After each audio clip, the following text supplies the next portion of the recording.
यही जानना चाहेंगे कि नंबर्स फिर से एक बार हमने देखे हैं, एनकरेजिंग नंबर्स देखने मिले हैं डेफिनेटली। तो सबसे पहले तो ओपनिंग कमेंट्स आपकी ओर से, कैसे देखे आपने नंबर्स और कहाँ से सपोर्ट आता हुआ दिखा इस बार?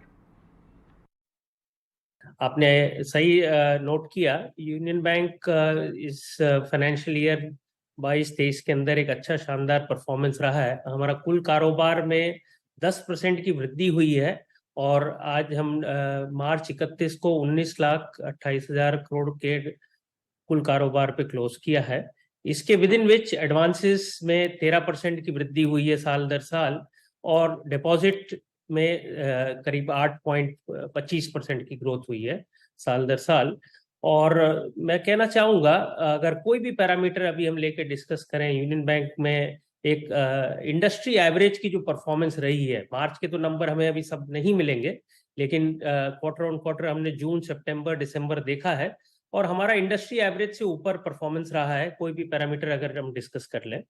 और आई एम श्योर मार्च में भी ये नंबर्स जो अभी तक हमने देखे हैं, हमारा इंडस्ट्री एवरेज से ऊपर ही परफॉर्मेंस रहा। ओके सर, ये बात आपने बहुत अच्छे से समझाई, लेकिन साथ ही साथ मैं समझना चाह रहा था कि हमारे जो स्लिपेजेस हैं पर्टिकुलरली वो थोड़े से बड़े हैं, और पर्टिकुलर दो सेगमेंट में देख रहा हूँ, एक है एग्री और एक है एमएसएमई। इन दोनों के स्लिपेजेस थोड़े से ज़्यादा बड़े हैं, तो इसे आप कैसे देखेंगे यहाँ से?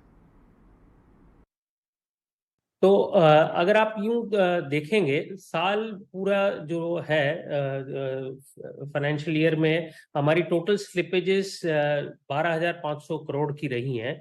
और एक अच्छा फीचर रहा है पूरे साल में कि हमारी जो रिकवरी हुई है क्वार्टर ऑन क्वार्टर, वो स्लिपेजेस से ऊपर रही है। तो हमने जितना स्लिप किया है उससे ज्यादा हमने रिकवर किया है। तो हमारे ग्रॉस नंबर्स भी काफी अच्छे से एनपीए और एनएनपीए प्रोविजन को लेके आगे रिड्यूस किए हमने।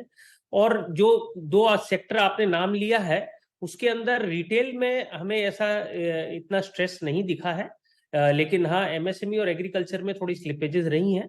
लेकिन ये आउट ऑफ रिस्ट्रक्चर्ड बुक है और ये नॉर्मल, मैं कहूँगा ये भी टुवर्ड्स इम्प्रूवमेंट ही रहा है। क्योंकि अगर आप हमारा स्लिपेज रेशियो देखेंगे तो वो करीब 2 से भी नीचे आया है। और हमारा जो मॉनिटरिंग पार्ट है, हम स्लिप जो अकाउंट है, एडवांस अकाउंट है, उसकी 5 pronged स्ट्रेटजी है हमारी। जब लोन अकाउंट में इंस्टॉलमेंट ड्यू होता है, उससे पहले हम एक एसएमएस के थ्रू बोरोवर को कांटेक्ट करते हैं। ड्यू डेट पे अगर हमारे को इंस्टॉलमेंट नहीं आती है तो हम हमारे पास वो डिटेल्स लेके हम कॉल सेंटर से आउटबाउंड कॉल करते हैं। एक हमारा फीट ऑन स्ट्रीट कंसेप्ट भी है, जिसके अंदर हमने हर रीजनल ऑफिस में एक रीजनल कलेक्शन सेंटर्स बनाए हैं। और अगर ये दो माध्यम से भी अगर लोन अकाउंट की रिकवरी नहीं आती है, तो हम आउटबाउंड अप्रोच, हम बोरोवर के डोर स्टेप पे भी जाके कांटेक्ट करते हैं और अपना रिकवरी के लिए बातचीत करते हैं। छोटे अकाउंट्स, एग्रीकल्चर अकाउंट्स, उसके अंदर हमने अपना एक ब्रॉड हमारा बीसी नेटवर्क है। मोर देन 16,500 बीसीज हमारे साथ एम्पैनल्ड हैं। उनको हम रिकवरी के लिए भी यूज करते हैं। तो आप देखेंगे ओवरऑल हमारा स्लिपेज रेशियो भी इम्प्रूव हुआ है। और हमारी, जैसे मैंने आपको पहले शुरुआत में बताया, ओवरऑल स्लिपेजेस हमारी रिकवरी क्वार्टर ऑन क्वार्टर से कम रही है। ठीक है सर, आप समझाइए ये सिचुएशन, लेकिन साथ ही साथ मैं ये भी समझना चाह रहा था कि जो भी एनसीएलटी हमारे अकाउंट्स हैं उसमें थोड़ा सा समझाइए कि वहाँ से कुछ रिकवरी आई है नहीं आई है, वहाँ पे किस प्रकार का अपडेट अभी फिलहाल? देखिए, जो रिकवरी में है, एनसीएलटी एक प्रोसेस है जिसके अंदर हमें प्रोसेस पार्ट जो है वो हमें कंप्लीट करके और एनसीएलटी में केस दर्ज करना है। और उसके बाद जो है ज्यादा कंट्रोल में लेंडर्स के नहीं रहता है। जैसे प्रोसीडिंग्स चलती हैं और एनसीएलटी का डिसीजन आता है, उस हिसाब से रिकवरी आती है। तो जहां तक रही अकाउंट को एनसीएलटी के लिए डिसाइड करें रेफर करने के लिए और एडमिट करा के और प्रोसीडिंग्स पे हम प्रेजेंट रहे, वो कार्यक्रम हम अच्छे से करते आए हैं। लेकिन एनसीएलटी में, जैसे मैंने आपको कहा, एग्जैक्ट रिकवरी में हम कोर्ट के ऑर्डर्स का वेट करते हैं, एनसीएलटी ऑर्डर्स का वेट करते हैं, और उसके अनुसार ही हमें रिकवरी मिलती है।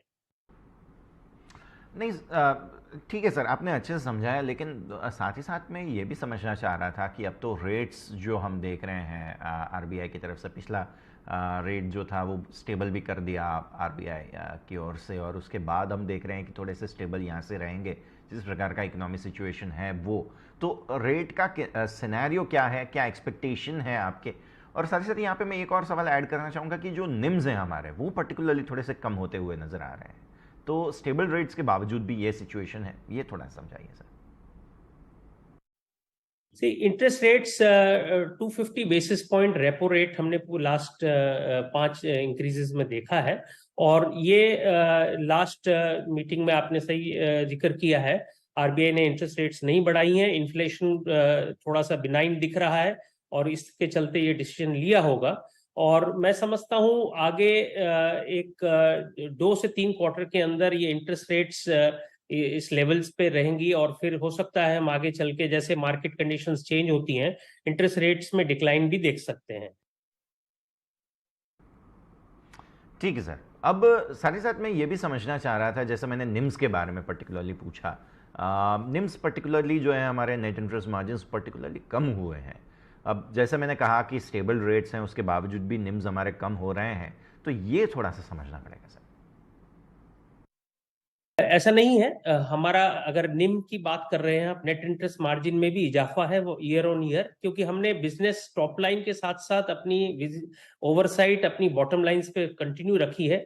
2.94 की जो हमारी लास्ट ईयर की निम थी, वो हमने इस साल 3.07 पे जाके क्लोज करी है। तो ये हमारा निम में भी बढ़ोतरी ही दिखी है, और हमारी जो ये साल की गाइडेंस थी निम की 3%, वो हमने अचीव करी है, 3.07 पे इस साल को क्लोज किया है। ठीक है सर। अब मुझे ये समझाइए कि ये जो हमारा एग्री सेगमेंट है, उसमें इस साल तो थोड़ा सा बारिश वगैरह की थोड़ी चिंताएं भी हैं, अल नीनो ला नीना वगैरह बातें चलती रहती हैं, लेकिन ग्रोथ क्या एक्सपेक्ट कर रहे हैं आप यहाँ पर एग्री सेगमेंट की, अगर हम बात करते हैं? देखिए, जैसे मैंने आपको एडवांसेस टोटल हमारी एक 13% की ग्रोथ हमने दर्ज करी है, और आगे चल के अगर अब हम इसमें सेगमेंट वाइज बात करें, सेगमेंट वाइज में जो रैम सेगमेंट है हमारा, उसमें करीब 15% की ग्रोथ है, जिसके अंदर भी 3 जो कंपोनेंट हैं, रिटेल में करीब 17% की ग्रोथ है, एग्रीकल्चर में 14% है, और एमएसएमई में 13% की ग्रोथ है। तो हेल्दी डबल डिजिट ग्रोथ है तीनों सेगमेंट्स में, तीनों वर्टिकल्स में। और हमने इस ग्रोथ को इंश्योर करने के लिए कुछ स्टेप्स लिए थे साल के शुरुआत में। हमने कुछ वर्टिकल्स नए क्रिएट किए, कुछ एग्जिस्टिंग वर्टिकलाइजेशन जो है, सेंट्रलाइजेशन ऑफ लोन प्रोसेसिंग है, ये हमने स्ट्रेंथन किया है। तो आज हमारी MSME loan points, MSME Union First branches, हमारी रिटेल लोन पॉइंट्स, जो क्रेडिट अंडरराइटिंग हो रही है इस सेगमेंट में, उसमें न सिर्फ standardise processing, improve credit underwriting करती है, और लेकिन टैट भी इसमें इंप्रूव करती है। इसके चलते हमें ये ग्रोथ दिखी है।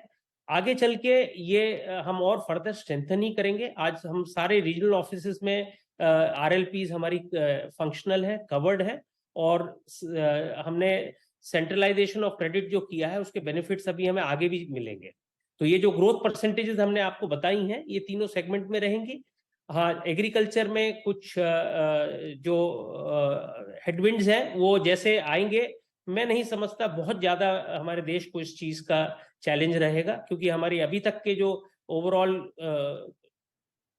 नंबर्स दिख रहे हैं क्रॉप प्रोडक्शन के, वो सब एनकरेजिंग नंबर्स ही हैं।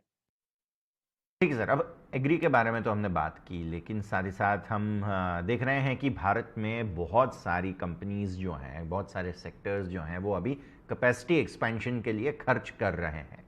एमएसएमई हमारा जो सेगमेंट है, किस प्रकार के स्पेंड्स की एक्सपेक्टेशन आप ये जो कैपेसिटी एक्सपेंशन के जो स्पेंड्स हैं उसके ऊपर आप देख रहे हैं यहाँ से आगे? देखिए, आपने एक बहुत इंपॉर्टेंट मुद्दा रेस किया है यश जी। इसमें हमारा ये देखना है कि अभी जिस हिसाब से हम देख रहे हैं, मैन्युफैक्चरिंग के अंदर से बेटर इकोनॉमी में अभी सर्विसेज सेक्टर में प्रोग्रेस हो रही है।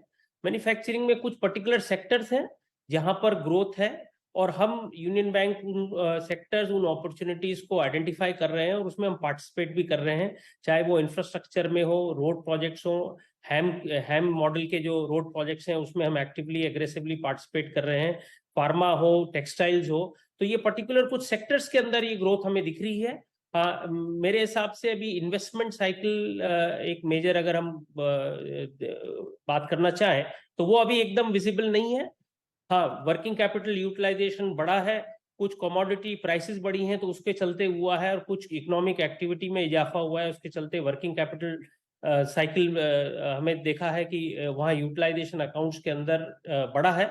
लेकिन एक प्रॉपर इन्वेस्टमेंट साइकिल आने में मेरे को लगता है 2 से 3 क्वार्टर का टाइम और दिखेगा, जिसमें कुछ पर्टिकुलर सेक्टर्स के अलावा और भी कहीं हमें ग्रोथ दिखे। ठीक है सर, एक आखिरी सवाल आपसे ऑब्वियसली पूछना चाहेंगे। नया फाइनेंशियल ईयर शुरू हो रहा है, तो गाइडेंस के बारे में क्या ख्याल है सर आपका FY24 के लिए?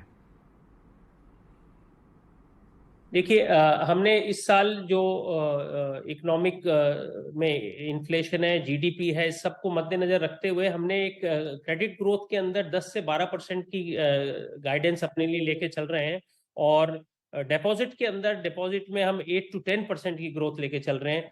निम जो हमारा इम्प्रूव हुआ है लास्ट ईयर, हमने 3% की गाइडेंस रखी है, वो आगे चल के 3% की गाइडेंस रखेंगे हम। स्लिपेजेस 12,000 करोड़ करीब हम लेके चल रहे हैं। रिकवरी हमने लास्ट ईयर 15,000 का टारगेट करके उसमें हमने अच्छा परफॉर्मेंस किया था रिकवरी में। इस साल वो हम गाइडेंस और अपनी बढ़ा रहे हैं, 15,000 से 16,000 करोड़ की हम रिकवरी प्लान कर रहे हैं। जीएनपीए जो हमारा अभी 7.50 पे क्लोज हो गया है, जो साल शुरू हुआ था डबल डिजिट था, इसको अब हम और फर्दर इंप्रूव करेंगे और रिड्यूस करेंगे। 7.50 को हम प्लान कर रहे हैं, बिलो 6% जीएनपीए हमारा नंबर रहे, और एनएनपीए में भी उसके करस्पॉन्डिंग इंप्रूवमेंट आएगा।